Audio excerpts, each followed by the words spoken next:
Hey everybody, welcome to the Ministry of Hacking. I'm your guide to the world of cybersecurity, where we break down complex topics into easy-to-understand chunks. Today we're diving deep into the dark web, exploring the 6 levels of hacking. From Script Kiddies to nation-state actors, we'll uncover the motivations, tactics, and tools used at each level. Make sure to hit that subscribe button and the notification bell so you don't miss out on future cybersecurity breakdowns. Alright, let's kick things off with the first level Script Kiddies. Now these guys are like the teenagers of the hacking world. They're just starting out, full of enthusiasm but lacking experience. Script Kiddies are all about using pre-built tools and scripts that they find online. They don't necessarily understand how these tools work, but hey, if it gets them into someone's Facebook account, who cares, right? Wrong! This lack of understanding makes them pretty harmless in the grand scheme of things. They're mostly interested in defacing websites, launching DDoS attacks, or pulling off simple pranks. Think of them as that annoying little brother who learned how to lock you out of your computer. Now, while they might not pose a significant threat to large corporations or governments, they can still cause some real damage to individuals and small businesses. So, it's important to understand their tactics and protect yourself. The good news is, defending against Script Kiddies is relatively straightforward. Strong passwords, keeping your software updated, and being cautious about suspicious links and downloads can go a long way in keeping these wannabe hackers at bay. Remember, security is all about layers, and even a basic level of protection can deter these guys. So stay vigilant, stay informed, and don't underestimate the nuisance of a bored teenager with a little bit of knowledge and too much time on their hands. Moving up the ladder, we arrive at level 2, Hacktivists. These guys and gals are a different breed altogether. They're not in it for personal gain or financial profit.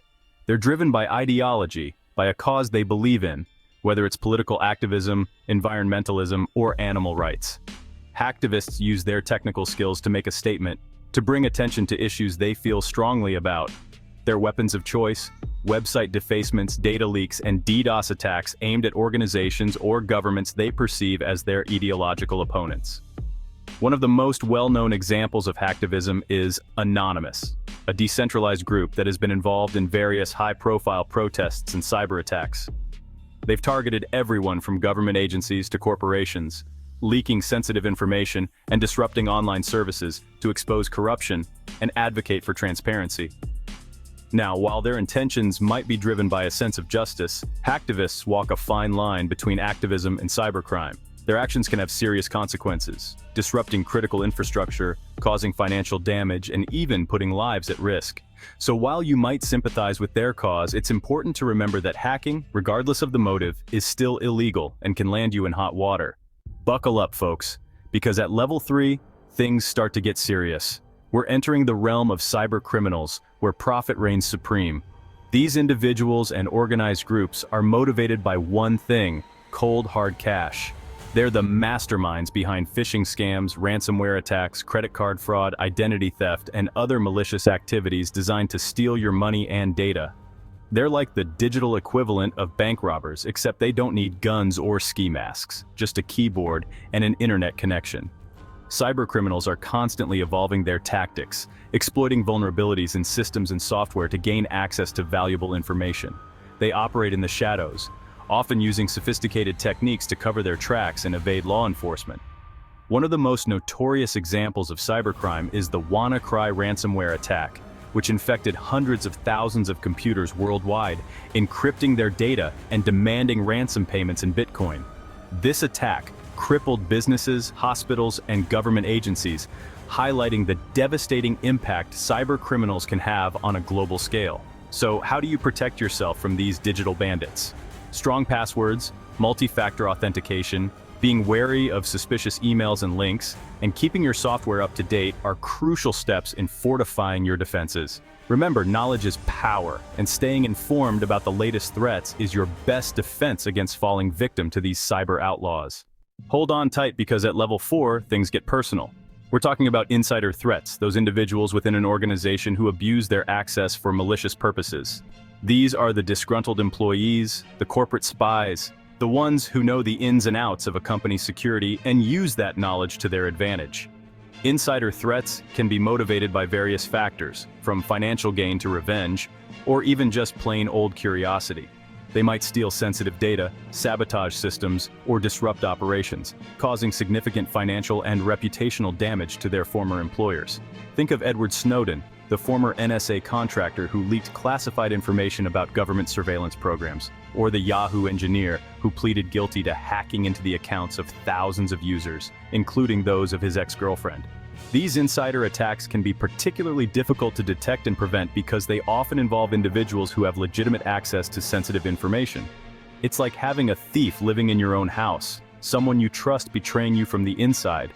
To mitigate insider threats, organizations need to implement strong security measures, including access controls, monitoring systems, and background checks.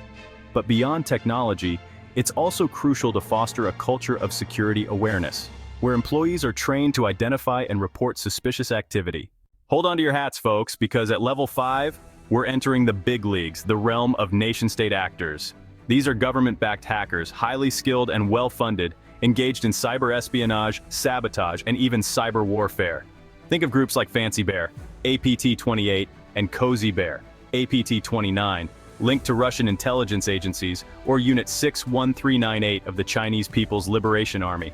These groups are not after your credit card information or personal data. They're after bigger game: military secrets, intellectual property, critical infrastructure, and anything that can give their nation a strategic advantage. They launch sophisticated attacks using advanced techniques to infiltrate government agencies, defense contractors, and research institutions. Their goal is to steal information, disrupt operations, and even sow discord and chaos in rival nations. The Stuxnet worm, a sophisticated piece of malware that targeted Iranian nuclear facilities, is a prime example of a nation-state attack. This cyber weapon, believed to have been developed by the United States and Israel, caused significant damage to Iran's nuclear program, setting it back years. Defending against nation-state actors requires a multi-layered approach, combining cutting-edge technology, robust security policies, and international cooperation. It's a constant arms race in cyberspace, with nations bolstering their defenses and developing offensive capabilities to stay ahead of their adversaries. And finally, we arrive at the top of the pyramid, the pinnacle of the hacking world. Level 6, Advanced Persistent Threats, or APTs. These are the elite of the elite, the ninjas of cyberspace, the groups that make nation-state actors look like script kiddies. APTs are highly sophisticated, well-funded, and often have ties to organized crime or nation-states. They're characterized by their stealth, persistence, and ability to remain undetected for extended periods, sometimes months or even years. They target specific organizations, meticulously planning and executing their attacks to achieve their objectives, whether it's stealing intellectual property, disrupting critical infrastructure, or conducting espionage. One of the most notorious APT groups is Equation Group, widely believed to be linked to the NSA. This group is known for its advanced malware, zero-day exploits, and ability to infiltrate even the most secure networks. Defending against APTs is like playing chess against a grandmaster. It requires a comprehensive and proactive approach, combining advanced security technologies, threat intelligence, and incident response capabilities. It's a constant battle of wits, a game of cat and mouse where organizations must constantly adapt and evolve their defenses to stay one step ahead of these cyber adversaries. So, there you have it, the 6 levels of hacking, from the nuisance of script kiddies to the sophisticated cyber espionage of nation-state actors and APTs. Remember, the world of cybersecurity is constantly evolving, with new threats emerging all the time. If you enjoyed this deep dive into the dark web, don't forget to hit that like button, subscribe to the Ministry of Hacking for more cybersecurity breakdowns, and share this video with your friends and colleagues. Stay safe, stay informed, and keep those firewalls up.